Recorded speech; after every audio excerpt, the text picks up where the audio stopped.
బ్రహ్మర్షి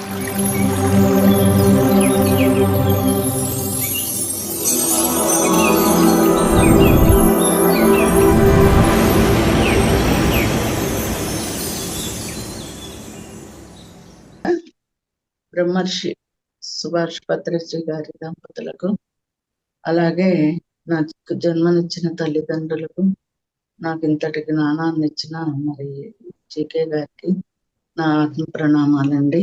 ఇక్కడికి వచ్చిన మరి ఆత్మ బంధువులందరికీ కూడా నా ఆత్మ ప్రణామాలు. మరి ఈ రోజు నాకు మహావతార్ బాబాజీ ఫౌండేషన్ 41 days లో భాగంగా మరి నాకు ఇచ్చిన ఈ టెక్నికల్ టీంకి ఏంటి అందరికీ కూడా నా ఆత్మాభివందనాలండి. మరి నా పేరు చంద్రావతి, ఒంగోలు. నీ ధ్యాన మార్గంలోకి వచ్చి 10 years అయిపోయింది, 11 years. ఎలా ఉండేదాన్ని అంటే, ధ్యానంలోకి రాకముందు పిల్లలు, భర్త, ఇంకా ఏం లేదు, పూజలు చేసుకోవడం, బయటకు వెళ్ళాలంటే భయం, కొంచెం బీపీ ఉండేది. ముందు మెయిన్ భయం అన్నమాట. దాని నుంచి ఇక పూజల నుంచి జపం నుంచి ధ్యానాన్ని, కోటి పూజా సమం ఒక స్తోత్రం, కోటి స్తోత్రాల సమం ఒక జపం, కోటి జపాల సమం ధ్యానం, ధ్యానాల సమం లయం. ఇలా ఈ స్థితిలో వరుసగా రావడం జరిగింది నేను ఈ మార్గంలోకి. మరి పత్రి సార్ ఒంగోలు వస్తూ ఉండేవాళ్ళు ధ్యాన దసరాకి. అలా ఫస్ట్ టైం పత్రి సార్ని కలవడం, నాలో ఏదో చేంజ్, అసలు పట్టుకోవాల్సింది ఇదే నేను అనేది అప్పటి నుంచి ధ్యానం చేయడం, ఫస్ట్ టైం కడతాలు వెళ్ళడం, నాకు కొన్ని అనుభవాలు రావడం. అలాగే మరి సారు నాకు బయటికి వెళ్ళను అనమాట. నేను ఇదైనా చేస్తాను కానీ బయటకు వెళ్ళేదాన్ని కాదు. కానీ బయటకు రావాలి, నువ్వు క్లాసులు చెప్పాలి అని ధ్యానంలో పత్రి సార్ చెప్పడం, అలాగే ప్రకాశం జిల్లా అంతా మీ చేతుల్లో ఉంది అని చెప్పడం జీకే సార్. ఇలా నేను బయటకు రావడం జరిగింది మాస్టర్స్. ఎన్నో క్లాసెస్ ప్రకాశం జిల్లా అంతా మరి ఈ స్పిరిచువల్ టాబ్లెట్స్ స్ప్రెడ్ చేయటం. స్పిరిచువల్ టాబ్లెట్స్ అంటే ఏమీ లేదండి, అంతా పత్రి సార్ కాన్సెప్టే. డీప్ గా వెళతాం, మన గుణాలు మార్చుకోవడమే జ్ఞాన గుణికలు అనమాట. స్పిరిచువల్ టాబ్లెట్స్ అంటే జ్ఞాన గుణికలు. జీకే గారు అని ఆయన మరి వైజాగ్ లో డాక్టర్, గుంటూరులో విజయవాడ సిద్ధార్థలో చదివేటప్పుడే ఆయనకి ధ్యానం తెలుసు. అలా పత్రి సార్ని కలవడం, ఆనంద బ్రహ్మ పెట్టడం, ఇన్ని వరకు ఇదేనయ్యా, నో డాక్టర్ నో మెడిసిన్ అని చెప్పడం, అది తీసుకొని ఆయన ధ్యానం ద్వారా ఒక హాస్పిటల్ కట్టి దానిలో బీపీ అంటున్నారు, షుగర్లు అంటున్నారు, వస్తూనే ఉన్నారు కానీ తగ్గిన దాఖలాలు లేవు. ఇది కాదు నాది అని చెప్పి ఆయన వేరేగా ఒక 4 రూములు తీసుకొని ధ్యానం ద్వారా ఆరోగ్యాన్ని అందించడం అనేది, ఎంతో మంది 20 లక్షలు 30 లక్షలు ఖర్చు పెట్టి వాళ్ళందరూ కూడా మరి డాక్టర్ ఇంకా నువ్వు బతకవు, ఇంకా లేదు నీకు టైము అని చెప్పడం, వాళ్ళందరూ ఈ ధ్యానంలోకి వచ్చి జీకే సారు ద్వారా వచ్చి పత్రి సారు ధ్యానం చేయడం కూడా. కానీ జీకే సారు గుణాలు మార్చుకోవడం, మనం ఎందుకు వచ్చాము, ఏంటి అసలు మనకు ఎందుకు వచ్చింది ఈ అనారోగ్యం అనేది, తను ఎన్నో పుస్తకాలు రాసి ఈ రోజున మరి మారిషస్, వియత్నాం, లండన్, అమెరికా, మరి సింగపూర్, మలేషియా, ఇవన్నీ ఎన్నో దేశాలు తిరిగి ధ్యాన ప్రచారమే. ఇది కూడా అంతా ధ్యాన ప్రచారమే. ఆరోగ్యం ఇస్తామనేది ఒక టాబ్లెట్ లాగా ఇస్తాము, ధ్యాన ప్రచారమే. ఇట్లా ఎంతో మంది, వేల మంది, లక్షల మందిని ఆరోగ్యంగా తయారు చేయటం, వాళ్ళు తర్వాత ఇంకా అది పంచి వాళ్ళకి ఎలా వచ్చింది, ఎలా తగ్గించుకున్నారు అని చెప్పడం, అలా అందరికీ ధ్యానంలోకి తీసుకురావడమే ధ్యాన ప్రచారమే పత్రి సార్ కాన్సెప్ట్. ఇది కూడా అంతా కూడాను అనేది అర్థమయ్యి ఇలా ఎంతో మంది మాస్టర్లుగా ఎదిగి, ఇప్పుడు నేను కూడా గాల్ బ్లాడర్ స్టోన్స్, మరి బీపీ, ఫ్యాటీ లివర్ ఇవన్నీ ఉంటుండే నాకు, అన్ని తగ్గించుకొని ఆనందంగా ఇప్పుడు మరి క్లాసులు చెప్పడం, చక్కగా నన్ను నేను మార్చుకున్నాను, నా గుణాలు మార్చుకున్నాను. షడ్ వర్గాలు ఉంటాయి ప్రతి ఒక్కళ్ళకి, అవి ఉంటావన్నీ కూడా మనకి తెలియదు, కానీ దాన్ని ఒక్కొక్కటి ఏ చక్రం దగ్గర డిసీజ్ ఉంటే ఏది గుణాలు మార్చుకోవాలి, ఇలా చెప్తూ సారు ఎంతో మరి మందిని ధ్యానులుగా తయారు చేయటం, ధ్యాన ప్రచారం చేయటం, ఇది అన్నమాట. మరి ఈ రోజు నాకు ఇచ్చింది నేను చెప్పబోయేది చాలకుడు నుంచి శాసనం. అంటే ఒక సీతాకోక చిలుక ఫస్ట్ ఎలా ఉంటది? పూప, లార్వా అలా గూడు కట్టుకొని 4, 5 దశల తర్వాత చక్కగా గూడు కట్టుకొని లోపలే ఉంటది. లోపలుండి అది పగలగొట్టుకొని మంచి అందమైన సీతాకోక చిలుకలాగా బయటకొస్తది. అట్లాగే మనం కూడా ఒకప్పుడు ఎలా ఉంటాం ఏమీ తెలీదు. చాలకుడు అంటే చరించేవాడు. తిరుగుతూ ఉంటాడు డబ్బు కోసం. దీని కోసమే తిరుగుతూ ఉంటాడు. ఇలా చివరికి మనం ధ్యానం చేసి ఆత్మజ్ఞానం అందుకొని ఇలా ఒక స్టేజ్ నుంచి ఒక స్టేజ్. చాలకుడు నుంచి శాసనుడు అన్నమాట. చాలకుడు నుంచి శ్రవణుడు. ముందేం చేస్తాం? ఏమి తెలీదు. తర్వాత శ్రవణుడుగా మారతాం. ఆ తర్వాత గ్రాహకుడవుతాం. గ్రాహకుడయిన తర్వాత సాధకుడవుతాం. సాధన చేస్తాం. తర్వాత బోధకుడవుతాం. బోధకుడు తర్వాత శాసనుడు. శాసనులు అంటే ఇంకా వాళ్ళు చెప్పిందే కరెక్ట్ అన్నమాట. ఇంకా వాక్కు అంతే. శాసనుడు అంటే ఇంకా శాసనం ఆ వాక్కు. ఆ స్థితికి వెళ్తాం అన్నమాట. ఒక దగ్గర నుంచి ఒక దగ్గర. అలాగే ఈరోజు మనం ఈ చెప్పాను కదా! సీతాకోకచిలుక ఎలా అయితే జన్మించటంలో దాని రూప ఒక 4 దశల్లో మార్పులను ప్రధానంగా మనం గమనిస్తాం. అదే విధంగా మనం పరిపూర్ణం చెందాలంటే ముఖ్యమైన దశల్లో అంటే ఈ దశల్లో ఆత్మ జ్ఞానాన్ని పరిగణలోకి తీసుకొని చాలకుడి నుండి శాసనుడుగా మారుతాం. ఇప్పుడు మనం అందరం ధ్యానం చేసి ఎన్నో మరి ధ్యానంలోకి రాకముందు ఎలా ఉన్నాం? ఇప్పుడు ఎలా ఉన్నాం? మనకే తెలుస్తదన్నమాట. అలాగే చాలకుడంటే ఒక సాధారణ మానవుడు. నిద్ర లేవటం, తినడం, పడుకోవడం, డబ్బు సంపాదించటం, పిల్లల్ని కనటం, పెళ్ళవుతది. పిల్లల్ని కంటం, వాళ్ళని కోసం డబ్బులు సంపాదించటం. ఇదే ఉంటదన్నమాట. సామాన్య మానవుడి మామూలుగా మనకు కూడా తెలుసు. రాకముందు ఫస్ట్‌లో చిన్నపిల్లలప్పటి నుంచి కూడా ఇలాగే ఉంటది. పిల్లల్ని పెంచడం, దానికోసం జీవిస్తా ఉంటాం అన్నమాట. పిల్లల్ని పెంచడం కోసం సంపాదన మరి వాళ్ళకి చదువులు కావాలి, బట్టలు కావాలి, ఫుడ్ కావాలి. ఇవన్నీ కుటుంబానికి విలువలను పెంచుకునే ప్రయత్నంలో ఏం చేస్తాడు? పేరు ప్రతిష్టలు కూడా కావాలప్పుడు. అలా దైనందిన జీవితంలో కాలం గడిపేస్తూ ఉంటాడు. ఇక్కడ చాలకుడంటే చెప్పాను గదా! చరించేవాడు. అతనికి పక్కవారితో అసలు పనుండదన్నమాట. ఎదుటి వారి కోసం ఆలోచనే ఉండదు. ఎందుకుండది? తన డబ్బేంటో తనేంటో. అలా కొన్ని రోజులకి ఏం చేస్తాడు? ఎదుటి వారి కోసం, పక్కవారి కోసం కొద్ది కొద్దిగా ఇది కాదు అన్నీ నేర్చుకుంటాడు. డబ్బు సంపాదిస్తాడు. కానీ కొన్ని రోజులకి ఏం చేస్తాడు? ఎదుటి వారి కోసం, పక్కవారి కోసం కొద్ది కొద్దిగా సహాయపడటం నేర్చుకుంటాడన్నమాట. ఎందుకంటే తనదేకైనా అవసరానికి ఆదుకుంటారు. అమ్మో! ఎవరు లేకపోతే ఎట్లా? ఏదన్నా బాలేపోయినా ఆదుకుంటారు. లేకపోతే ఏదన్నా సమస్యొచ్చినా ఆదుకుంటారు అన్న పద్యంలో ఇచ్చిపుచ్చుకోవడాన్ని అలవరుచుకుంటాడన్నమాట. అలా ఎదుటి వారికి ఏదన్నా మంచి చేస్తే నాకు, నా పిల్లలకి మంచి జరుగుతది అన్న ఆలోచన కలిగి దాన ధర్మాలు చేస్తూ, గుళ్ళు, గోపురాలు చేస్తూ వెళ్తూ ఉంటాడు. అలా పుణ్యకార్యాలు చేస్తూ పుణ్యక్షేత్రాలని మరి యాత్రలకెళ్తాం గదా మనం. అలా దర్శిస్తూ ఉంటాడు. అక్కడేంటి ఇట్లా చూసుకుంటూ పుణ్యక్షేత్రాలకెళ్తాడు. మరి జపాలు స్వాముల దగ్గరికెళ్తుంటాడు. అన్నీ వింటా ఉంటాడు. అప్పుడు ఇలా ఉండగా ఏం జరుగుద్ది? బిజినెస్ దెబ్బతినటము, లేతే కుటుంబానికి గానీ, తనకు గానీ ఏదన్నా అనారోగ్యం రావటమో, ఏదో ఒక సమస్య ఎదురయ్యి తీరని కష్టాలొస్తూ ఉంటాయన్నమాట. వాటిని తట్టుకొని నిలబడటానికి ప్రశాంతత కోసం ఏం జేస్తాడు? పురాణాలు వినటం. మనమైనా అంతే కదా! అబ్బా! ఇది కాదు. ఇదే ఎంతసేపటికి తినడం, వండుకోవటం ఇదే అనుకోని మా అమ్మగారు కూడా చిన్నప్పుడు అలాగే ఆశ్రమానికెళ్తుండేవాళ్ళు మా అమ్మ వదిలిపెట్టి. ఎందుకెళ్తదా అనుకునేవాళ్ళం. పెద్దయ్యాక మాకు అర్థమైంది. అందులో ప్రశాంతత ఉంటది. ఆ వాక్కులు వింటుంటే మన చెవులు కూడా ఎంతో ఆనందం అన్నమాట మనకి. భారతం, రామాయణం మరి ఇవన్నీ వింటూ ఉంటే మనకెంతో ఆనందం వస్తది కదా! ఆనందం టైప్ ఆఫ్ ఎనర్జీ అన్నమాట. ఇక ఇట్లా కష్టాలు ఎప్పుడైతే మొదలవుతాయో వాటిని తట్టుకొని నిలబడలేక ప్రశాంతత కోసం, ఈ భగవంతుని పూజల కోసం, ఇట్లా భగవంతుల లీలలన్నీ రాముడెట్లా, మరి కృష్ణుడెట్లా ఇవన్నీ వింటూ ఉంటాడు. వినడానికి చాలా బాగుంటాయి. ఎవరికైనా వింటూ ఉంటే చాలా బాగుంటాయి. అక్కడేంటి ఆచరణే. ఎవరమైనా వింటాం. ఇప్పుడు క్లాసులకెళ్తాము, వింటూ ఉంటాం. కానీ అక్కడేంటి ఆచరణ ముఖ్యం అన్నమాట.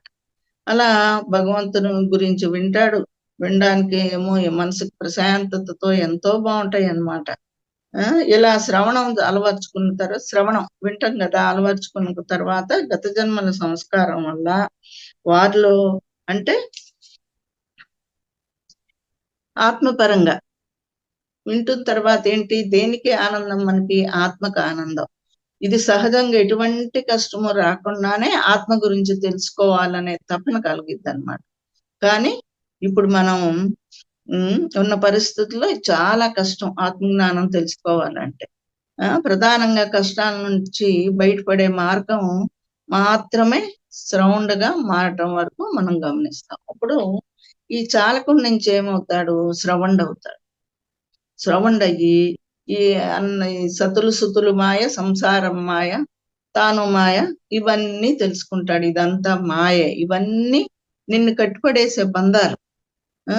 మరి ఆలుసుతులనుచు ఇవన్నీ తెలుసుకొని భార్య లేదు, పిల్లలు లేరు. ఇవన్నీ కూడా ఏంటి ఒక నాటకంలాగా ఎయ్యాల్సిందే మనం. ఎంతవరకి వాటిలో అటాచ్‌మెంట్, డిటాచ్‌మెంట్ అంటాం కదా! వీటి వల్లే కదా మనకి బంధాలతోనే బాధలు కూడా ఎక్కువన్నమాట. అట్లా ఇయన్నీ తెలుసుకొని దీని నుంచి బంధ విముక్తుడు కావటానికి సంసారం అంటే ఏంటి?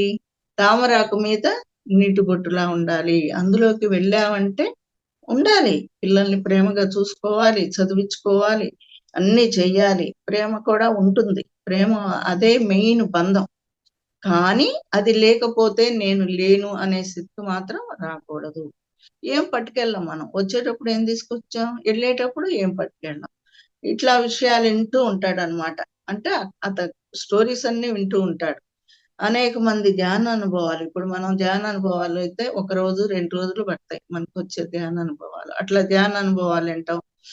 మరి ఇప్పుడు చాగంటి కోటేశ్వరరావు ఏంటి, మరి గరికపాటి గారేంటి ఇలాంటియన్నీ ఆత్మశాస్త్రం గురించి వింత వింత అనుభవాలు, విషయాలు తనకి నమ్మశక్యంగా లేనప్పటికి కూడా నమ్మటానికి అమ్మో! ఇవన్నీ జరుగుతాయా అని చాలా మందికి లాజిక్ మైండ్ ఉంటది. మనకి ధ్యానంలోకి వచ్చిన వాళ్ళకి కూడా దేవుడు కనిపిస్తాడంటారు, మాట్లాడతాడంటారు నిజమేనా? ఇవన్నీ కూడా లాజిక్ మైండ్ అన్నమాట. ఆ! వాటిని మంచి కథల రూపంలో ఉదాహరణతో చెప్పడం లాంటి వింటూ, వింటూ మంచి శ్రవణగా ఇప్పుడు మనం చెప్పినా కూడా కథలు చెప్తుంటారు కదా! వింటూ అప్పుడేం చేస్తాడు శ్రవణుడుగా మారతాడు. ఉదాహరణకేంటి ఒక కథ ఇంటాడన్నమాట. వాల్మీకి గురించి చిన్న కథ. వాల్మీకి ఏం చేస్తాడు తన భార్య పిల్లల కోసం ఎంతో తాపత్రయంతో ఎన్నో దుర్మార్గాలు, దోపిడీలు, హత్యలు చేస్తూ ఉంటాడన్నమాట. అది మనకందరికీ తెలిసిందే కదా! రత్నాకరుడు అతని పేరు. వాల్మీకి అంటే ఇందులోకొచ్చాక వాల్మీకి పుట్టలో బాగా ధ్యానం చేసి వాల్మీకి పుట్టలో ఉన్నాడు కాబట్టి వాల్మీకి అని పేరు పెట్టుకున్నాం. అతని పేరు రత్నాకరుడు. అయితే ఎన్నో దుర్మార్గాలు, దొంగనమాట అంతకుముందు. దోపిడీలు వచ్చేవాడిని, వెళ్ళేవాడిని, దారి కొట్టి, దొంగతనం చేసి, వాళ్ళని కొట్టి, వాళ్ళ దగ్గర ఉన్నదంతా తీసుకొని అలా సంపాదించుకుంటూ ఉంటాడు. అలా చేస్తూ ఉంటే ఒకరోజు ఏమవుద్ది నారదుల వారు మంచి ఇది పట్టుకొని తళ తళ మెరుస్తా ఉంటది ఆయనది. ఇట్లా అదేంటి నారదుల వారు పట్టుకుంటారు కదా! అది పట్టుకొని పైన భిక్షపాత్రలాగా ఉంటదన్నమాట. అది పట్టుకొని వస్తా ఉంటాడాయన. అబ్బో! బావున్నాడు. ఈయనెవరో ఈయన దగ్గర చాలా మంచి వెండిలాగుందది పాత్ర. మెరుస్తా ఉంది. అబ్బా! ఈరోజు నా పంట పండిందిలే అనుకుంటాడనమాట. అనుకోని ఎదురవుతాడు. అప్పుడు ఆ దోపిడీ చేసే తత్వం ఉన్న మనిషి కాబట్టి నారదుల వారిని కూడా దోచుకుపోతాడనమాట. అప్పుడు నారదుల వారు నేను సర్వసంగ పరిత్యాగినయ్యా. నా దగ్గర ఏముంటది? నీకేమీ దొరకదు నాయనా అంటాడనమాట. అప్పుడు అసలు సర్వసంగ పరిత్యాగం అంటే ఏమిటి స్వామి అని అడుగుతాడు. అంటే మనతో రాని దాని కోసం, మనతో వచ్చే దాని కోసం పాటుపడేవాడిని సర్వసంగ పరిత్యాగి అంటారని చెప్తాడనమాట. అప్పుడు వాల్మీకి ఏమంటాడంటే నాకు రత్నాకరుడనమాట అప్పుడు. నాకు అర్థం కాలేదు. కాస్త వివరంగా చెప్పండి గురువుగారు అంటాడు. అప్పటికి ఆయనకి అర్థమైద్ది. ఇదేంటో ఏదో తేడాగా ఉంది. ఈయన మంచిగా చెప్తున్నారు. అంటే అప్పుడు నీవిన్ని దోపిడీలు చేస్తున్నావు, ఇంతమందిని బాధపడుతున్నావు, మరి ఎంతమందిని బాధ పెట్టావు? బాధ పెట్టి వాళ్ళ ధనం తీసుకొని వాళ్ళందరూ ఏడుపులు నీకొస్తాయి కదా! అవన్నీ తీసుకెళ్ళి ఇంట్లో మీ పిల్లలకి, భార్యకి ఇస్తున్నావు. ఇది కరెక్టేనా మరి? హత్యలు చేసి పాపం మూట కట్టుకుంటున్నావు గదా! హత్యలు చేసి కూడా నువ్వు ఇయన్నీ చేస్తున్నావు గదా! మరి ఈ పాపాన్ని నీ భార్య, పిల్లలు పంచుకుంటారా? హ్మ్. వాళ్ళని అడిగిరా పో, మరి నువ్వు చేస్తున్నావు వాళ్ళ కోసం మరి బతకడానికని చెప్తున్నావు గదా! అని పంచుకుంటారా అసలు అని అడుగుతాడు. ఇది పాపమా అయితే? నాకొక్కడికే ఎందుకు? నేను చేసింది తీసుకెళ్ళింది నా పిల్లలకి, అందరికి, భార్యకి అందరికి పంచిపెట్టాను గదా! తీసుకెళ్ళిందంతా అని అంటాడు. లేదు అడిగిరా ఒకసారి, అందరికీ వస్తదది. నువ్వు పాపం చేశావు. వాళ్ళు కూడా మరి తీసుకెళ్ళి నీ పాపంలో భాగం పంచుకుంటారా? అని అడుగు అంటాడనమాట. అప్పుడు ఎందుకు పంచుకోరు? నేను సంపాదించి పెట్టిన దాన్నంతా తీసుకున్నాడు కదా! తీసుకొని తిన్నారు కదా చక్కగాను. మరి వాళ్ళు నా పాపం గూడా ఎందుకు పంచుకోరు అంటాడనమాట. అప్పుడు ఎళ్తాడు. అంటే ఆయన అంటాడు నారదుడు, అయితే సరే నీ భార్యని, పిల్లల్ని అడిగి ముందు ఇంటికి ఎళ్లి అడిగిరా నేనిక్కడే ఉంటాను.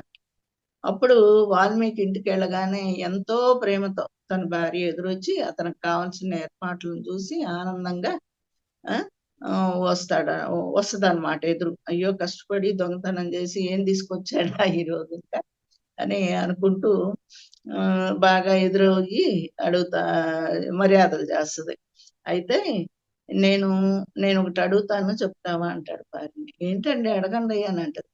ఇంత సంపాదించాను గదా నేను. కొన్ని మరి కొట్టాను కొందరిని, ఇది చేశాను, ఎంతో మందిని హత్యం చేశాను. మరి పాపం చేశాను గదా! పాపం చేసి మీకందరికి ఫుడ్ పెట్టాను. నేను తిన్నాను. మరి ఇవన్నీ మనకు కావాల్సిన బట్టలేంటి, ఇల్లేంటి ఇవన్నీ నేను పాపం చేసే గదా చేశాను. ఆ! నా సంపాదనతో పాటు నా పాపాలు కూడా నువ్వు పంచుకుంటావా అని అడుగుతాను. అప్పుడు భార్య ఏమంటదంటే, "అదెలా అవుతుందండి? అసలు మీరు తెచ్చిన దాన్ని అందరికి వండి పెట్టటం వరకే నా బాధ్యత కదా! తీసుకొచ్చారు, వండి పెట్టాము. అంతవరకే గాని మీ పాపాన్ని నేనెందుకు పంచుకుంటాను" అంటదనమాట భార్య. అప్పుడు కొడుకుల దగ్గరికి కూడా ఎళ్తాడు. ఎళ్లి, "నాయనా మరి నేనిన్ని పాపాలు చేసి మీకందరికి సంపాదించి పెడుతున్నాను కదా! మరి నా పాపంలో భాగం పంచుకుంటారా? అది నాకిన్నాళ్ళు తప్పని తెలియలేదు. మరిప్పుడు అర్థమైంది నాకు. ఎంతో మందిని కొట్టి, చంపి, వాళ్ళని బాధపెట్టి తీసుకొచ్చాను కదా! నా పాపాన్ని పంచుకుంటారా?" అంటాడు. మేము మిమ్మల్ని సంపాదించమని అడిగామా? కొడుకులేమంటారప్పుడు? సంపాదించమని అడిగామా? నువ్వే సంపాదించావు. నువ్వు సంపాదించకపోతే మేము అడుక్కు తింటాం. కానీ నీ పాపాన్ని మేమెందుకు పంచుకుంటాం. చూసారా మాస్టర్స్ అంతే. ఎవరిది ఒకళ్ళదొకళ్ళకి రాదు. మనం చేసిన, మన ధ్యానం చేసిన, మనం పుస్తకాలు చదివినా మన ఆత్మ ఎదుగుదల కోసం మనం చేసుకుంటాం గానీ పక్కవారికి రాదు. మన కోసం మనం చేసుకోవటమే. అని అంటారనమాట కొడుకులు. అప్పుడు మర్నాడు మళ్ళీ నారదుల వారి దగ్గరకొచ్చి తప్పు తెలుసుకొని వాళ్ళ కోసమని నేనింత జేసి సంపాదించాను, ఇన్ని పాపాలు చేసి అని అనుకుంటూ అని ఎందుకంటే నేనెంతిస్తే అంతలో వాళ్ళుండేవారు. కానీ నేను కుటుంబ వ్యామోహంలో పడి లేనిపోని పాపాల్ని అప్పుడు తెలిసిందనమాట. మూటగట్టుకున్నాను. దయచేసి నాకు ఈ పాపాలను పోగొట్టుకునే మార్గం జెప్పండి అంటాడు. అంటే అప్పుడు చెప్తాడనమాట నారదుల వారు. నిత్య జీవితంలో పోషణకి, సంపాదనకి ఎంత అవసరమో ధ్యానం కూడా అంతే అవసరం. పోషణ ఇల్లుండాలి. లేకపోతే ఫుడ్డుండాలి, బట్టలుండాలి. మనకు అవసరానికి మాత్రం ఉండాలి. తర్వాతేంటి ధ్యానం ఉండాలి. ఇప్పుడు మనం చెప్తాం గదా! పిల్లలకు కూడా శరీరం, మనసు, బుద్ధి, ఆత్మ, పరమాత్మ. దీంతో ఇది మెయిను. ఈ ధ్యానం ఉంటేనే ఇవన్నీ. అల్టిమేట్ అన్నమాట. ఈ ధ్యానం ఆధ్యాత్మికత లేనిదే ఎంత ఏమి చేసినా మనకి ఇది రాదు. అలాగే ఇంకో కథ వింటాడన్నమాట. ఇద్దరు వ్యక్తులేంటి ఉద్యోగాలు చేసుకుంటూ రెండిళ్లల్లో ఉంటారన్నమాట. రెండిళ్లల్లో అద్దెకి చేరతారు. అందులో ఒకడు సంపాదించిన డబ్బుని ఏం చేస్తాడు? గచ్చులు బాగాలేదని, ప్రహరీలు బాగాలేదని పెయింట్‌లేయటం, అక్కడంతా ఇంటికే ఖర్చు పెడతాడన్నమాట. దుబారా చేసేస్తాడు. ఇంకోడు పడుకోటానికి మంచాలు, ఆ! బీరువా ఫ్రిడ్జ్, టీవీ పట్టుకెళ్ళాయి అనమాట. ఇవి కొనుక్కుంటాడు. గ్రైండరు ఇలా ఇంట్లోకి సామాన్లన్నీ కొనుక్కుంటాడు. ఇంతలో ఏం చేస్తాడు, కొన్ని రోజులు అయిన తర్వాత, మరి అద్దెళ్ళు అంటే అంతే కదా, కొన్ని రోజులు అయిన తర్వాత ఇంటి ఓనరు ఖాళీ చేయండి బాబు ఇంకా అంటాడు. అప్పుడేం చేస్తాడు, ఖాళీ చేయమనగానే ఇంటికి కావాల్సిన కొనుక్కున్న వాడేమో చక్కగా ఇల్లు, ఫ్రిడ్జ్, టీవీలన్నీ తను తీసుకొని వెళ్ళిపోతాడు. కానీ ఇంటికి పెట్టాడు కదా, గచ్చులు, పెయింట్లు ఇవన్నీ వేసిన అతను ఏం చేస్తాడు, లోబోదివ్వు అయ్యో నేనేంది ఇంటికి పెట్టాను వెళ్ళిపోతున్నాను కదా, చూడు పట్టుకెళ్ళేదాన్ని నేను పట్టుకోకుండా అనవసరంగా పెట్టానని లోబోదివ్వమని ఏడుస్తాడు. ఇవన్నీ వింటాడు అనమాట. అట్లా అలాగే సంసారానికే పరిమితం అయిన వాడు తాత్కాలిక విషయాలకి, అంటే నా పిల్లలు నా భార్య అని పరిమితమై తను చనిపోయాక కూడా ఆత్మ ఏమవుతుంది మనకు తెలిసిందే, అక్కడక్కడే తిరుగుతుంటది అనమాట. ఆత్మ అక్కడే తిరుగుతూ ఉంటే జ్ఞానం అయితే కావాల్సిన వనరులన్నీ మూట కట్టుకొని వెళ్తాడు. ఆత్మ జ్ఞానం అనుకోండి, ఇప్పుడు మనకి ఈ విషయం మీరు మరి కొత్త వాళ్ళు నాకు తెలియదు. మనం ఏంటి ఇక్కడ ఈ పిల్లలు బంధంలో ఉన్నాం అనుకోండి, మన సోల్ ఇక్కడే ఉండి తిరుగుతా ఉంటుంది, పైకి వెళ్ళదు. జ్ఞానం కావాలి, ఇది ఇంతవరకు నాటకం అయిపోయింది అనుకునే వాళ్ళు సోల్ పైకి వెళ్ళిపోతారు. వస్తారు కదా సదాత్మలు ఇద్దరు తీసుకెళ్ళిపోతారు. ఇట్లా నా పిల్లలు నా భార్య అని చనిపోయాక కూడా అక్కడక్కడే తిరుగుతూ ఉంటది ఆ సోలు. జ్ఞానం అయితే ఇట్లా చేస్తూ తన ఆత్మ జ్ఞానాన్ని పెంచుకుంటాడు పైకి వెళ్ళినా కూడా. ఇలా అన్ని మూటగట్టుకుంటాడు అనమాట. చనిపోగానే ఇక్కడ నా పని అయిపోయింది అని తాను సంపాదించిన జ్ఞానాన్ని ఆ మూటను పట్టుకెళ్తాడు. అలాగే ఓ పని మనిషి ఉంది, మన ఇంటికి వస్తుంది పని చేయడానికి. ఆమె ఏం చేస్తుంది, పనంతా చేస్తూ ఉంటది. మనసంతా ఎక్కడుంటది, ఇంటి దగ్గర చిన్నపిల్లలు ఉంది, అయ్యో ఎలా ఉందో ఏంటో అని. ఎంతసేపు ఉన్నా కూడా ఇది టెంపరరీ, వచ్చాను సంపాదించుకున్నాను వెళ్ళిపోయాను, అసలు ఇంటిదేంది. అట్లా మనం కూడా ఈ నాటకం ఆడి ఈ ప్రాపంచిక విషయాల్లో భర్త, పిల్లలు, మరి ఇంకా ఆస్తులు ఇవన్నీ పట్టుకొని ఇక్కడిక్కడే తిరుగుతుంటాం. కానీ మనం అసలు స్థానం ఏంటి, పైన అన్నమాట. ఎన్ని జన్మలు, మళ్ళీ పునరపి జననం పునరపి మరణం. వస్తాము, మళ్ళీ పట్టుకెళ్తాం, మళ్ళీ వస్తాం, ఈ శరీరాన్ని వదులుతాం, ఆత్మ వెళ్ళిపోద్ది, మళ్ళీ ఇంకో శరీరాన్ని తీసుకొని వస్తాం. నాకు పత్రి సారు ఫస్ట్ లో వచ్చినప్పుడు అట్లా మా పాపది ధ్యానం చేసేది, ఇంట్లో వాళ్ళకి ఇష్టం ఉండేది కాదనమాట. అట్లా ఇట్లా సార్ ఇట్లా పత్రి సార్కి చెప్పాను అంటే ఆయన అదే అన్నారనమాట, నీ అల్లుడు ఎవరు, నీ కూతురు ఎవరు, నీకు ఇదైతే ఎవరు, ఇట్లా అని చెప్పి. అట్లానే శాశ్వతమైన దాన్ని మనం పట్టుకోవాలి. అట్లా శాశ్వతమైన దాన్ని మనం పట్టుకొని వెళ్ళాలన్నమాట. ఈ టెంపరరీ అని ఎప్పుడు టెంపరరీనే. అట్లా పని మనిషి కూడా ఏం చేస్తుంది, చేసుకుంటూ చక్కగా ఇంటికి వెళ్తుంది. తన అసలు స్థానం ఏంటి, ఎంత పని ఎన్నిళ్ళు చేసినా కూడా చేసుకుంటూ ఇంటి మీదే ఉంటది ధ్యాస. అలాగా మనం కూడా ఇవన్నీ చేస్తుంటాం, ఇదంతా నటన అని అర్థం అవుతుంది. కానీ ఎక్కడ ఉండాలి, అక్కడ. అసలు మన స్థానం ఎక్కడ, అక్కడ. అలా పైలోకాల్లో మన నిజ నివాసానికి చేరుకుంటాం అన్నమాట. పని మనిషి పాత్ర లాంటిదే మరి మన జీవితం కూడా. పని అవగానే తను సంపాదించిన జ్ఞానాన్ని పొంది వెళ్ళిపోవలసిన తరుణం రాగానే పైలోకాలకి మనకు వెళ్ళిపోతాం. కాబట్టి శ్రవణుడు ఇట్లా కథలను, విషయాలను చాలా వింటాం అన్నమాట. మనం కూడా అంతే కదా, ఇప్పుడు నేను కూడా అంతే. వారు పిల్లలు ఆఫీసు వెళ్తుంటే వాళ్ళకి చేసి పెట్టడం ఇంట్లో ఉంటుంది తప్పితే వేరే ఆలోచన ఉండేది కాదు. 10 రూపాయలు తెస్తే అది దేనికి ఖర్చు పెట్టాలి, దాచుకోవటం. ఇప్పుడేంటి ఉందంటే దేనికి మనం ధ్యానానికి ఉపయోగించాలి, ఏ పాంప్లెట్లకు ఉపయోగించాలి, ఏ పిరమిడ్కి ఉపయోగించాలి, ఇది ఉంటుంది. చూడండి ఎంత తేడా ఉంది. దాచుకుంటే దోచుకోబడతాం, పంచితే పెంచబడతాం అన్నమాట. ఇట్లా అందులో కొన్ని ఏంటి, యద్భావం తద్భవతి. నీ వాస్తవానికి నువ్వే సృష్టికర్తవు. జ్ఞానాగ్ది మహావాక్యాలు ఉన్నాయి కదా, జ్ఞానాగ్ది దగ్ధ కర్మాణ వంటి విషయాలన్నీ మనం వింటూ ఉంటాం అన్నమాట. ఇలా క్రమేపీ మనం ఏం చేస్తాం, శ్రవణ్ నుంచి గ్రాహుడుగా మారుతాం. గ్రాహకుడు అంటే ఏంటి, ఈ భూమి మీదకి ఎందుకు వచ్చాను, అసలు ఈ చావు పుట్టుకలు ఎందుకు, కొందరు పేదవాళ్ళుగా ఏంటి, ఇంకొందరు ఏమో శ్రీమంతులుగా ఏంటి, కాసేపు సంతోషం మరి కాసేపు దుఃఖం ఎందుకు, ఈ దుఃఖాలకు గల కారణం ఏమిటి, అసలు తల్లిదండ్రులు కూడా లేని అనాథలుగా ఎందుకు పుడతారు, ఈ రోగాలు రుచులకి కారణం ఏంటి అని అప్పుడు ఆలోచిస్తాడనమాట. ఆత్మ అప్పుడు కొన్ని రోజులు అయిన తర్వాత ఆత్మ అప్పుడు ఆత్మ జ్ఞానం అనేది అప్పుడు వస్తది. ఇవన్నీ కూడా తత్వం అనేది తెలిసిద్దనమాట. వీటికి మార్గం ఏంటి? నేను నా కష్టాలను ఎలా పోగొట్టుకోగలను? దీనికి నేను ఏం చెయ్యాలి? ఏం చేస్తే ఈ కర్మలు దగ్ధమవుతాయి? ఆ! యద్భావం తద్భవతి అన్న దానికి అసలు అర్థం ఏంటి? నా వాస్తవాన్ని నేనెందుకు సృష్టించుకుంటాను? జ్ఞానం కలిగితే కర్మలు దగ్ధం అవుతాయి అంటున్నారు. ఎలా అసలు? మరి ఈ జ్ఞానాన్ని పొందటం ఎట్లా? అన్నిట్లోనే ఉండాలి. అంటకుండా ఉండాలంటారు. అసలు అన్నదాన్ని ఆచరణలోకి తీసుకురావడం ఎట్లా? ఇవన్నీ చేయడం ఎట్లా? ఇవన్నీ ఆలోచిస్తూ ఉంటాడనమాట. అర్థం కాదు కదా! కొన్ని రోజులకు కానీ అర్థం కాదు మనకి. ఇట్లా ఆచరణలోకి తీసుకురావడం ఎలా? ఈ భూమి మీదకి నేనెందుకొచ్చాను? ఏం చేయడానికొచ్చాను? ఏం పొందటానికొచ్చాను? మనం ఎప్పుడూ మూడో ప్రశ్న. రమణ మహర్షి అంటారు గదా! ఎవరు నువ్వు అని. నేనెందుకొచ్చాను? ఏం చెయ్యాలి? పైకెళ్ళాక ఎక్కడికెళతాను? నేనెవరు? అసలు నేనెవరు? ఈ 4 ప్రశ్నలు మనం వేసుకుంటూ ఉండాలి మాస్టర్స్ ఎప్పుడు. నిన్ను ప్రేమించేవాడు నీ పతనానికి కారణం అవుతాడు. నిన్ను ద్వేషించేవాడు నిన్ను ఎదిగేలా చేస్తాడు. అసలు దీని ఏంటి అర్థం అనుకుంటారు. ప్రేమిస్తారు. ప్రేమించేవాళ్ళు తప్పులు చెప్పరు.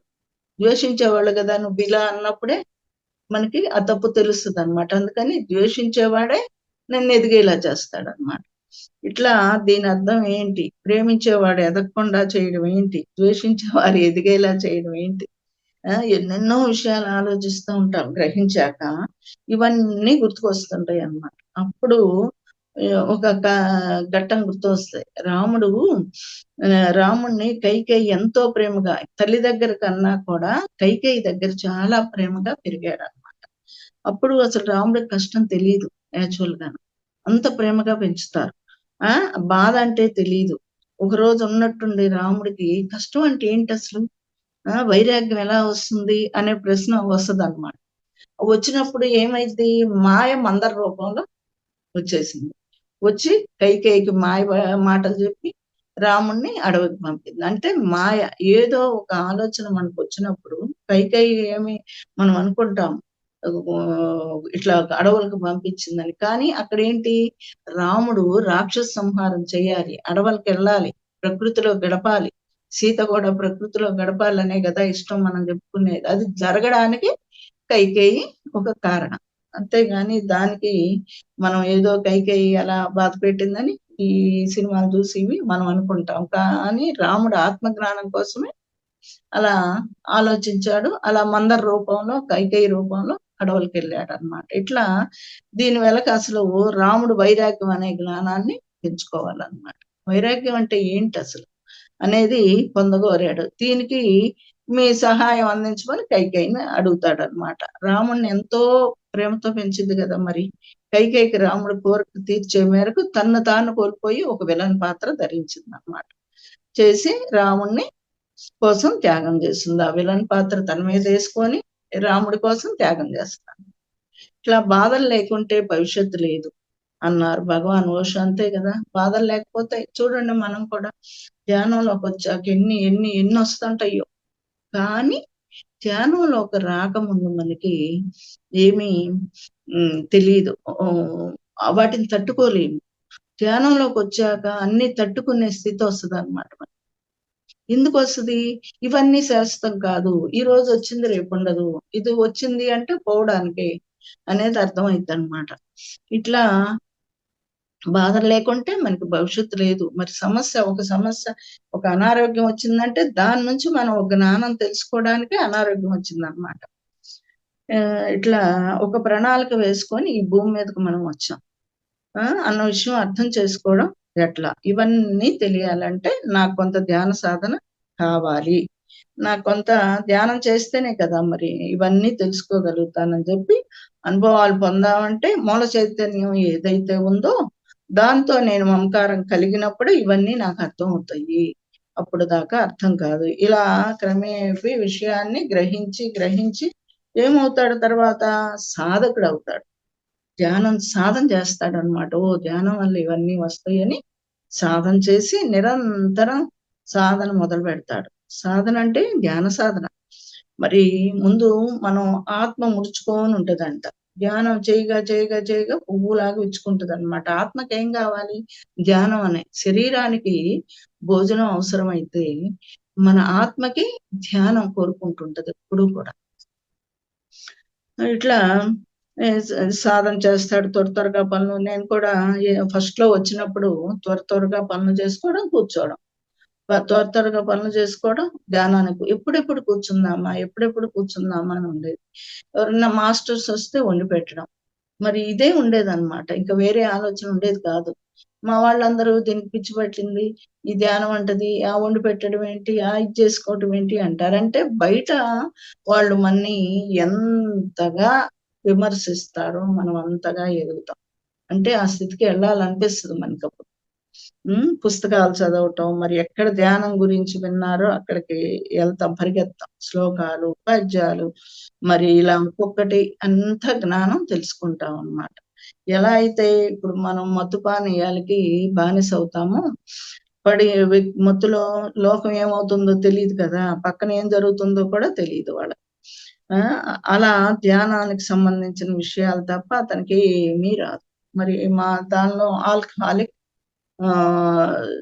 ఉంటదన్నమాట సబ్జెక్ట్, స్టాటిస్టిక్స్ అని. దానిలో హోలిస్టిక్. ఆల్కహాలిక్ అంటే మందు తాగేవాడు ఎలా ఉంటాడు? తాగుతూనే ఉంటాడు, వేరే ప్రపంచం తెలియదు. అలాగే మనం ధ్యానంలోకి వచ్చిన కొత్తల్లో ఆల్కహాలిక్ స్టేజిలో ఉండాలి.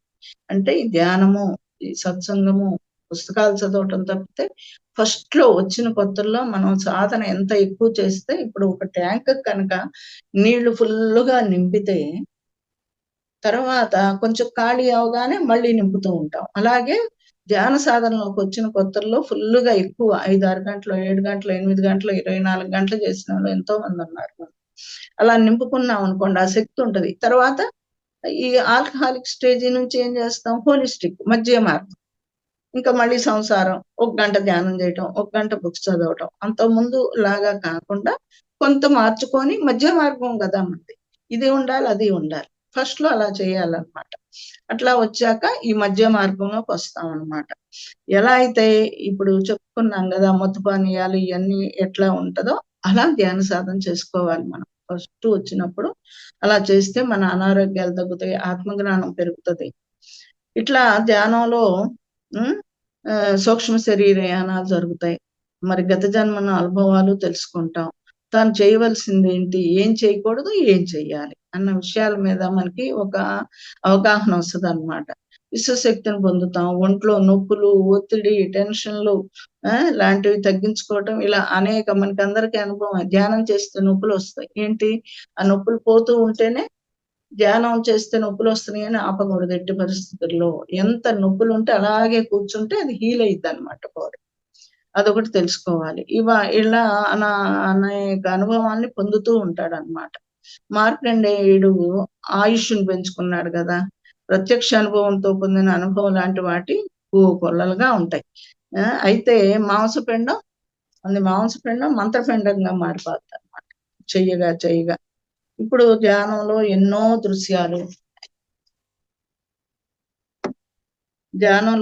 దృశ్యాలు, మరి మాస్టర్స్, దేవుళ్ళు, వారు ఇచ్చిన సందేశాలు అనుభవపూర్వకంగా తెలుసుకుంటాం. ఇదంతా సూక్ష్మ శరీరయానం అని గ్రహిస్తాడు. ధ్యానం ద్వారా పొందిన విశ్వశక్తి వల్ల శరీరంలో అన్ని అనారోగ్యాలు పోతాయి చక్కగా. సూక్ష్మ శరీరయానం ద్వారా కొంత పుస్తకాలను చదవడం ద్వారా, కొంత మరి ధ్యానం అనుభవాలు వినటం ద్వారా, సజ్జన సాంగత్యం ద్వారా ఎంతో ఆత్మజ్ఞానాన్ని, ఇప్పుడు ఒకళ్ళ అనుభవాలు ఒకళ్ళు వింటుంటాం మనం. అయితే నాకు కూడా, నేను ధ్యానం చేస్తే ఇట్లా వస్తుంది అనేది పక్కన వాళ్ళని చూసి మనకు కూడా ఇంకా ముందుకు ఎదగడానికి. వేరే కాదు మనం, వాళ్ళు ఇల్లు కట్టుకున్నారు, ఇల్లు కట్టుకున్నారు, వాళ్ళు నథింగ్ ఇవన్నీ. కానీ మనం ధ్యానంలో ముందుకు వెళ్ళటానికి పోటీ పడాలి మాస్టర్స్తో. అది తెలుసుకోవాలన్నమాట. చివరగా ధ్యాన సాధన ద్వారానే ఈ భూమి మీద పరిపూర్ణ ఆనందాన్ని పొందగలం అన్న జీవిత సత్యాన్ని తెలుసుకుంటాడు అన్నమాట. అయితే సాధన చేసి సత్యాన్ని గ్రహించి ఆత్మజ్ఞానాన్ని పొంది ఈ భూమి మీద శాశ్వతమైన పరిపూర్ణమైన నిత్యానందం ఏంటి? మనకి ఒక ఇల్లు వస్తే ఆనందం కాదు, అది సుఖం, సంతోషం వస్తాయి. కానీ నిత్యం ఉండే ఆనందం ఏంటి? ధ్యానంలోకి వచ్చాకే తెలుస్తది అనమాట.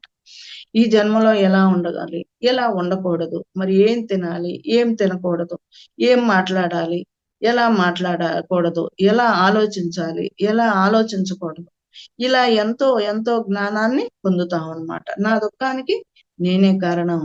నా వాస్తవానికి we create our own reality. నా వాస్తవానికి నేనే కారణం. ఎందుకు? నన్ను మార్చుకోవడం అంటే నన్ను నేను తెలుసుకోవడమే కదా! నిన్ను నువ్వు ప్రేమించుకోవటం ద్వారా అందరూ నాకు అర్థం అవుతారు.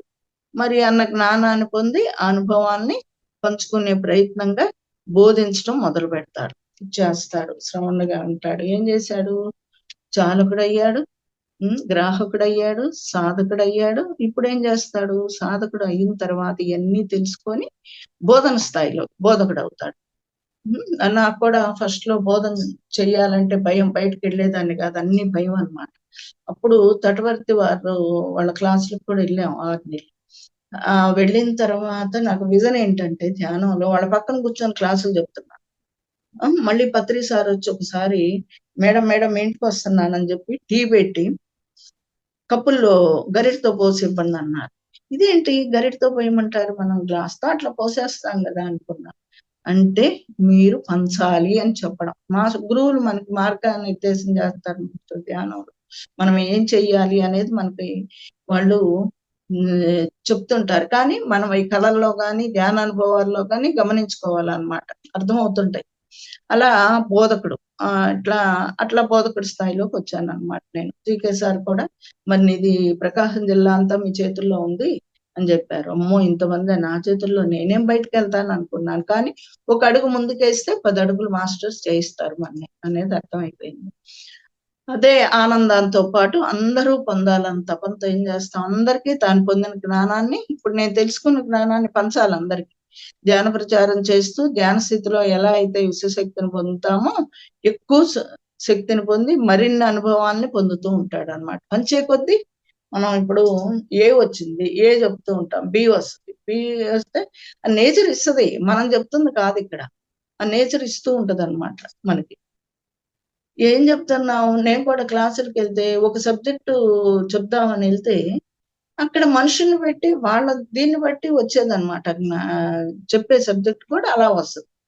అట్లా మన వయసు ఎన్ని సంవత్సరాలో అన్ని సంవత్సరాలు కనీసం ధ్యానం చెయ్యాలి. మరి అట్లా ఆధ్యాత్మిక పుస్తకాలు చదవాలి. సజ్జన సాంగత్యం అంటే ఏంటి అని చెబుతూ ఇయన్నీ బోధకుడి స్థాయిలో అన్నీ చెబుతాడు. తను ఏ అనుభవం పొంది ఉన్నాడో అవన్నీ అందరికి చెప్తాడు. నీ మాటలెప్పుడు సత్యాన్ని తెలియజేసేలా ఉండాలి.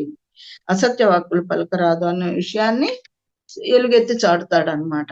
ఉదాహరణకు మీరు ఒక యాక్సిడెంట్ విషయాలు, అత్తాకోడళ్ళ దెబ్బలాటలు ఇవన్నీ ఒక రాజకీయ నాయకుని గురించో, లేదో దొంగతనాల గురించో పొల్లుపోకుండా అమ్మలక్కల కబుర్లు చెప్తూ ఉంటాం గదా! అలాంటి ఏం మాట్లాడాలో, ఏం మాట్లాడకూడదో అందరికీ నేర్పుతూ, తాను మాటలను ఇంకా ఎలా మాట్లాడాలి. ఇప్పుడు బోధన చేస్తుంటే మనం గూడా నేర్చుకుంటాం కొన్ని కదా! చెప్పటం మనం నేర్చుకుంటాం. అలాగే వాళ్ళు వీళ్ళిలాగా, వాళ్ళలాగా, వీళ్ళింతే ఒకరిని తీర్పు చెప్పేయకూడదనమాట. వాళ్ళ వల్ల నాకు బాధ, వీళ్ళ వల్ల బాధ. ఈ ఫిర్యాదనేది నో కామెంట్, నో జడ్జ్‌మెంట్ అన్నారు కదా! పత్రి సారు. ఈ ఫిర్యాదులు చెప్పకూడదు. నన్ను మా అత్తగారు ఊరికే తిడతది. ఆ! ఎంతలాగా చేసినా ఇంక చూడదు నన్ను. ఇలాంటియన్నీ అన్నమాట. మా ఆడపడుచు మాటి మాటికి వచ్చి ఇంట్లో కూర్చుంటది. ఆమొచ్చి నా చేత అడ్డమైన చాకిరీ చేయించుకుంటది. ఆ! ఇలా ఒక ఆవిడ అందరితో చేసి ఇంకో అమ్మలక్క ఆమె ఏం చేస్తది? వాళ్ళ అత్తగారిని సరిగ్గా చూడదండి. ఆడపడుచొస్తే ఏడిచి చచ్చిపోతదండి. ఇవన్నీ కూడా మాటలు. ఇవన్నీ అన్నెసెసరీ. మన ఎనర్జీ పోవడం అన్నమాట. నిజంగా ఆలోచిస్తే మనం మీ అత్తగారి స్థానంలో మీ అమ్మ ఉంటే మీరు ఇలాగే ఉంటారా? మనం సెల్ఫ్ చెక్ చేసుకోవాలి. మీ వదిన చూడకపోతే ఏడుస్తారు. ఇదే మీ ఆడపడుచు దగ్గరకొస్తే మీ మాటలు మారిపోతాయి. మీ కూతుర్ని, మీ అల్లుడిని బాగా చూస్తే మంచల్లుడు అంటాం. అదే కొడుకు కోడల్ని బాగా చూసుకుంటే ఆడంగులోడు అంటాం. కదా! ఇవన్నీ అవసరమా మనకి? అట్లా మనం ఆలోచనలు అందరూ ఒకటే. అల్లుడైనా ఒకటే, కొడుకైనా ఒకటే, కూతురైనా ఒకటే, కోడలైనా ఒకటే. ఇవన్నీ మనం మార్చుకుంటూ ఉంటాం అన్నమాట. అలాగే మగవాళ్ళైతే అల్లుడంటే ఇష్టం, కొడుకంటే ఇష్టం, అన్నా తమ్ముళ్ళంటే ఇష్టం, బావమరుదులు ఇష్టం, మామగారు ఇష్టం, నాన్న ఇష్టం. కొన్ని సందర్భాల్లో తారుమారు కూడా అవుతుంటాయి. ఇవన్నీ మన ఇష్టాలను బట్టి మారుతూ ఉంటాయి. అయితే ఇవన్నీ సృష్టిలో ఏ మార్పు లేదండి, మన దృష్టిలో లోపమే. అదే కదా, దృష్టి మారితే సృష్టి మారుతుంది అనుకుంటా.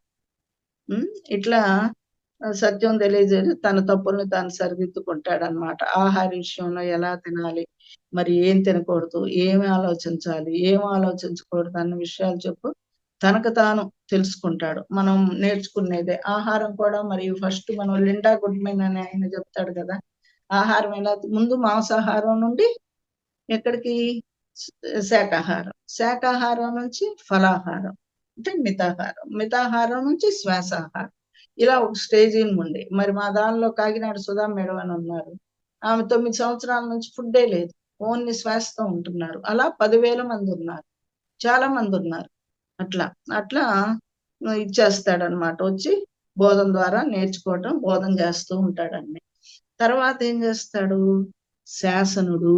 శాసనుడు అంటే ఇలా నిరంతర బోధన ద్వారా తాను నేర్చుకుంటూ ఇతరులకు నేర్పుతూ ఒక సమయాన్ని 5 సంవత్సరాలు గడిపినప్పుడు శాసనలుగా, 5 సంవత్సరాలు కాదండి, 10 సంవత్సరాలు గడిచినా మనం శాసనం అంటే మనం అన్ని మార్చుకుంటూ, గుణాలు మార్చుకుంటూ పంచుకుంటూ చేస్తూ ఉంటే శాసనలుగా ఉన్న వారి నోటి వెంట వచ్చిన మాట, శాసనం అంటే ఏంటి, వేదం అవుతుంది. ఇప్పుడు పత్రిసారి ఏం మాట్లాడినా వేదమే కదా. ఆయన ఏది భవిష్యత్తు చూడగానే చెప్తారు. వాళ్ళకి థర్డ్ ఐ విజన్ ఉంటది, వాళ్ళకి అన్ని తెలుస్తాయి అన్నమాట. వాళ్ళు పలికినవి, సంకల్పించినవి, మరి వాళ్ళు ఉన్న చోట అన్ని బాగా ఉండి పూర్తిగా భౌతికంలోకి చోటు చేసుకోవడం మనం గమనిస్తాం అనమాట. మరో రకంగా చూస్తే తాము తలిచింది దైవం, విశ్వ ప్రణాళిక తలిచింది రెండు ఒక్కటే అయ్యాయనే పరిస్థితి మనకి ఇక్కడ పత్రిసారితో ఒక్కళ్ళగా వచ్చారు. ఒక్కళ్ళని ధ్యానంలోకి తీసుకురావడానికి ఒక శనక్కాయలు అమ్మే ఆమెకి 100 రూపాయలు ఇచ్చి నువ్వు ఎక్కడా తిరగొద్దు ధ్యానం చేయించాలని, ఒక అతన్ని హోటల్లో తీసుకెళ్ళి భోజనం పెట్టి నువ్వు ఎక్కడ ఇచ్చేయొద్దు, ధ్యానం చెయ్యి అని చెప్పడం, మరి మూవీకి తీసుకెళ్ళడం, అక్కడ నేను మూవీ చూపిస్తా, నువ్వు 1 గంట 2 గంటలు ధ్యానం చేయి. అలా ఎంతో మందిని తీసుకొచ్చారు. ఈ రోజున కోట్ల మంది అయ్యారు ధ్యానం. చూడండి, మనం పట్టుదల ఉంటే మనుషులు ఋషులు అవుతారని పట్టుదలే ఉండాలన్నమాట. మనం ధ్యానంలో ప్రతి మందికి ధ్యానం చెప్పాలి. అదే మరి పత్రిసారి ఒక్కడుగా వచ్చి ఇన్ని వేల కోట్ల మంది అయ్యారు. ఇప్పుడు మనం అందరం విదేశాల్లో, అమెరికా, మరి ఆస్ట్రేలియా, సింగపూర్, ఎన్ని దేశాల్లో జరుగుతా ఉంది. ఇప్పుడు ఇంకా ఎక్కువైంది సార్ బాడీ వెకేట్ చేశాక. ఆత్మ రూపంలో ఉండి కూడా ఆయన ఎంతో మందికి దిశానిర్దేశం చేస్తున్నారు అన్నమాట పత్రిసారి. కళ్ళలో కానీ అట్లా అట్లా తాను తలిచింది దైవం తలిచింది ఇక్కడ స్పష్టంగా తెలుస్తుంది. అహంకార రహితంగా విశ్వానికి, అహంకారం ఉండకూడదు, విశ్వానికి ఒక వాహకంగా పనిచేసే తీరులో ఉండటం అంటే వారి ద్వారానే నూతన ప్రగతి, అభివృద్ధి జరుగుతుంది అన్నమాట. ఇక్కడ ఏంటి, టైం ఎంత వినపడుతుందా మాస్టర్స్, అర్థం అవుతుందా నేను చెప్పుకుంటూ పెడుతున్నా? అర్థం అవుతుందండి. Okay okay, thank you madam.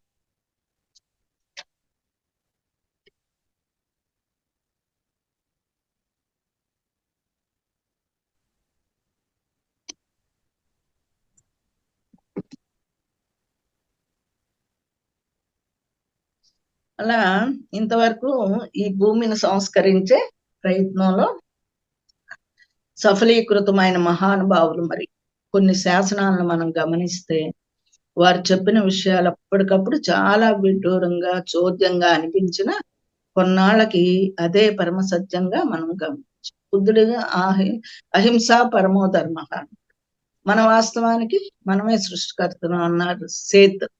అలాగే నోటిలోని మౌనం మనసులోని శూన్యం పత్రిజీ అన్నారు.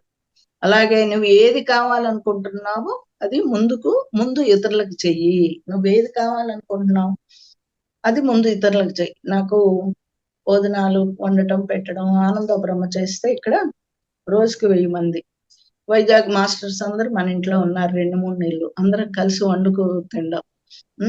చక్కగా అసలు ఎంత ఆనందం అంటే వాళ్ళ అనుభవాలు పంచుకోవటం. మనం చేశాము కాదు, అక్కడ సీనియర్ మాస్టర్స్ వచ్చి వాళ్ళందరూ కూడా అనారోగ్యం దాకా ఇంకా చనిపోతాను అన్న స్థితిలో ఉండి ధ్యానం ద్వారా ఆరోగ్యం దక్కించుకొని ఎంతో మందికి ఆత్మజ్ఞానం పంచుతూ ఉంటే వాళ్ళ అనుభవాలు విని నేను బయటకు రావడం జరిగింది అనమాట.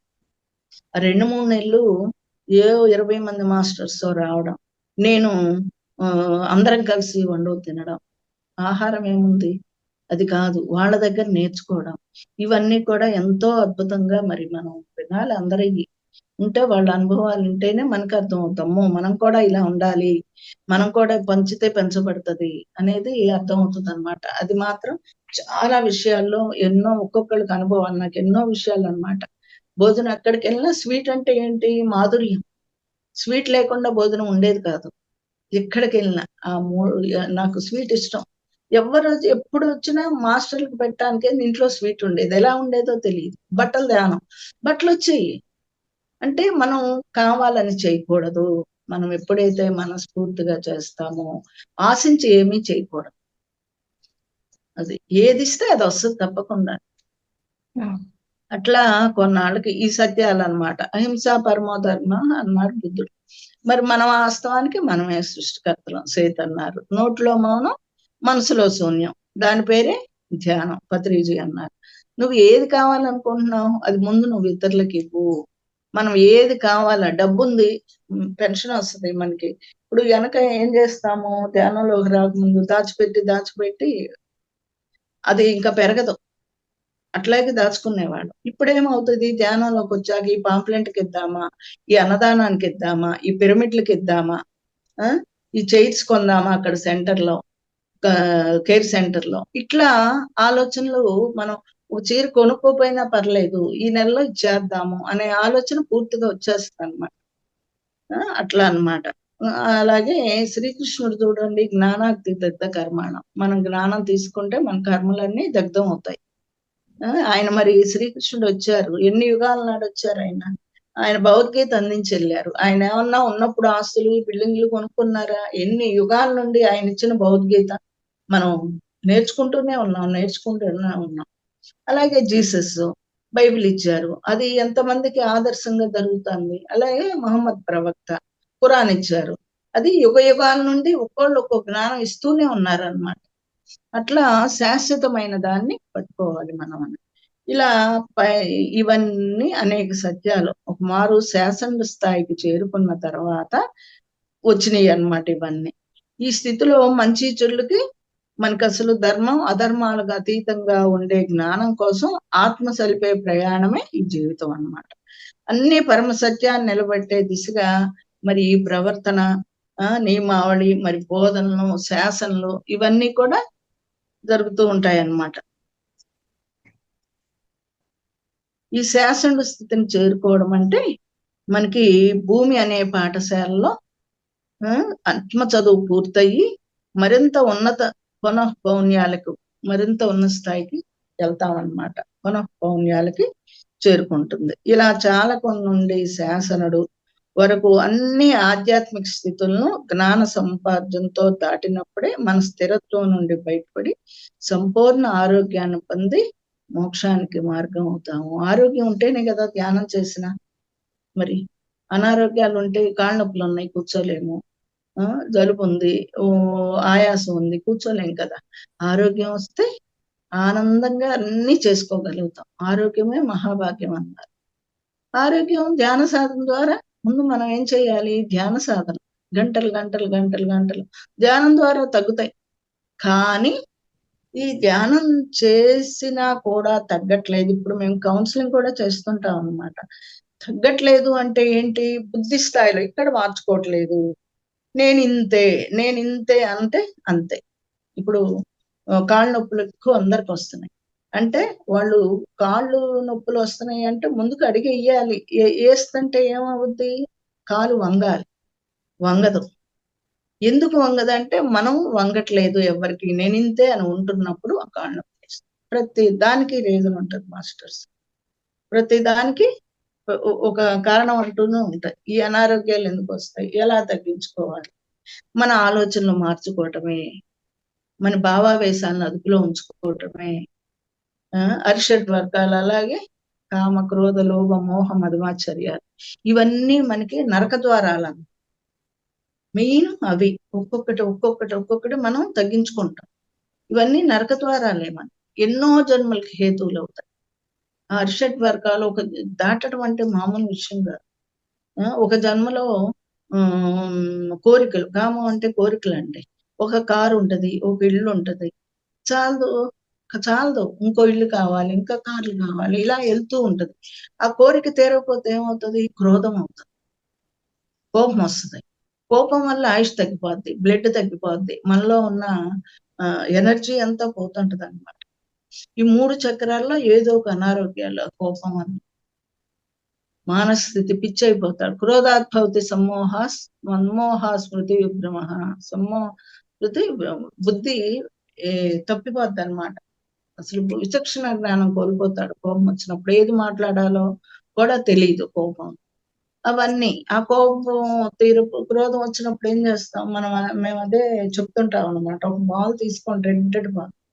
ఎదుటి వాళ్ళని దహించకూడదు, మననే కాదు విశ్వంలోకి విసిరేయండి ఆ బాల్ని. అది విశ్వం నేచర్ చూసుకుంటది. వాళ్ళకి ఎట్లా ఇవ్వాలో మనం అట్లానే వాళ్ళ మీద పగ తీర్చుకోవాలి అనుకోకూడదు. ఎదుటోళ్ళ మీద మనం పగ తీర్చుకోవాలనుకుంటే మనలో ఈ గుణాలుండి మనకే నష్టం అది, ఎదుటోళ్ళకి కాదు. క్రోధం, లోభం. ఈ క్రోధం తీరకపోతే ఏమైంది? లోభం వస్తుంది. డబ్బులు సంపాదిస్తాడు కానీ దాస్తాడు లోభం. లోభం వచ్చిన తర్వాత మోహం. ఆలు బిడ్డలనుచు అతిమోహమునున్న ధర్మం మీద కాంక్ష తగిలి ఉన్న నట్ట నన్నుకెల్లా నవని ముక్తి లేదు. చూడండి, ఆలు బిడ్డలంచు అతిమోహం. నేను కూడానండి ధ్యానంలో రాకముందు మా మనవణ్ణి పెంచి ఆయన వెళ్ళగానే డిప్రెషన్ లాగా వచ్చింది నాకు. చూడండి, వాళ్ళ పిల్లలు నన్ను తీసుకెళ్లారు, నేను అంత బాధపడాలా? అంటే ధ్యానంలోకి రాకముందు ఇవన్నీ తెలియదండి, ప్రేమలో ఇరుక్కుపోతుంట. ఆలు బిడ్డలనుచు అతిమోహమనున్న ధర్మం మీద కాంక్ష తగిలి ఉన్న నట్ట నన్నుకెల్లా నవని ముక్తి లేదు. అదో చెప్పారు ఆచార్యులు చక్కగా. ఈ జ్ఞానం వల్ల ఇవన్నీ. మోహం తర్వాత ఏమైంది? కామ, క్రోధ, లోభ, మోహ, మదమాచర్యాలు. మదం అంటే అహంకారం. ఈడ మాటలేంటి వినేది, నాకు అన్నీ తెలుసు, వాళ్ళ మాటలేంది, వాడెంత వీడెంత, ఇవన్నీ ఉంటాయి అన్నమాట. మాత్సర్యం అంటే అసూయ. అసూయ ఎందుకు వస్తుంది?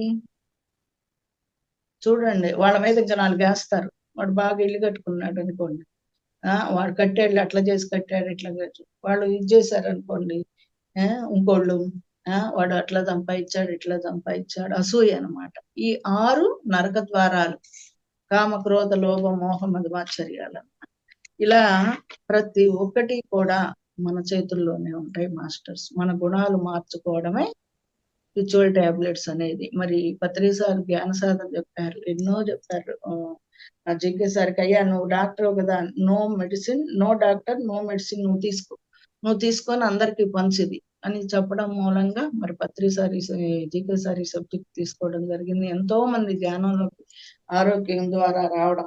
మనమేం మాయలు మంత్రాలు ఏం ఉండవు మాస్టర్స్.